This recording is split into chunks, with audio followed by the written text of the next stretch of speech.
New York. Le MetLife Stadium. 82 000 personnes debout. Et ce soir, l'équipe de France entre dans le vif du sujet. Fini la phase de poule, fini les matchs de gestion. Ce soir, c'est la Coupe du Monde qui commence vraiment. Un seul résultat possible, la victoire. Parce qu'en 16e de finale, il n'y a pas de deuxième chance. En face, la Suède de Graham Potter. Une équipe qu'on ne respecte pas assez. Un trio offensif qui fait peur, Elanga sur un côté, Isaac en pointe, et surtout Victor Gyökeres, l'un des meilleurs attaquants d'Europe cette saison. Buteur, percutant, imprévisible. Les Bleus sont prévenus. Didier Deschamps aligne son équipe type. Maignan dans les cages. Koundé et Digne sur les côtés. La paire Upamecano-Saliba dans l'axe et William Saliba qui joue malgré une douleur au dos. C'est vous dire le niveau d'engagement de ce groupe. Rabiot et Tchouaméni au milieu. Et devant Olise, Mbappé, Dembélé, avec Barcola sur le côté. Une attaque qui vaut des centaines de millions d'euros. Une attaque qui n'a pas encore explosé ce soir. Pas encore. Coup d'envoi. Et la Suède surprend tout le monde. Elle met une intensité physique énorme dès les premières minutes. Elle provoque, elle bouscule, elle va chercher les duels. La défense française est sollicitée, Upamecano et Saliba doivent être attentifs.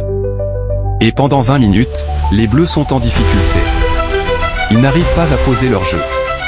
Le bloc suédois est compact, organisé, et chaque ballon français est récupéré rapidement. Mais à la 19e minute, Barcola se réveille. Un raid solitaire, côté gauche, il élimine son défenseur et crée le danger. Le public français se réveille. À la 20e, Mbappé marque mais le drapeau se lève. Hors-jeu, frustration. Puis à la 29e, Rabiot frappe de loin. Widels et Ter Ström repoussent. À la 30e, Mbappé frappe le poteau sur un centre parfait de Koundé. Le bois. Et à la 35e minute, le moment le plus spectaculaire de cette première période, Olise tente une bicyclette absolument merveilleuse depuis l'entrée de la surface. Le ballon claque sur le montant. Incroyable. Cette équipe de France ne peut pas marquer. La Suède résiste. La tension monte. Mais dans le football, la patience finit toujours par être récompensée. 45e minute. Dernière action de la première période. Mbappé reçoit un ballon à l'entrée de la surface. Il fixe le premier défenseur. Il en fixe un deuxième. Et là, comme si le temps s'arrêtait, il repique vers l'intérieur et enroule du pied droit dans le petit filet opposé. Le gardien suédois ne peut rien faire.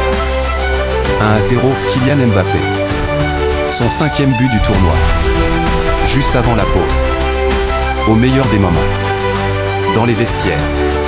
Difficile à manœuvrer. Mais cette équipe de France n'a pas l'air de s'inquiéter de grand chose pour le moment. 9 points en poule. 10 buts marqués. 2 encaissés. Et un Kylian Mbappé qui est tout simplement dans la forme de sa vie au pire moment pour ses adversaires et au meilleur moment pour nous, les supporters français. Cette Coupe du Monde 2026, la France n'est pas venue pour participer. Elle est venue pour gagner. Est-ce que tu crois que Mbappé peut finir meilleur buteur de cette Coupe du Monde? Et la France, tu la vois aller jusqu'où dans ce tournoi? Écris ton pronostic complet en commentaire, abonne-toi et likez pour ne rater aucun résumé du Mondial 2026, et partage cette vidéo à tous tes amis.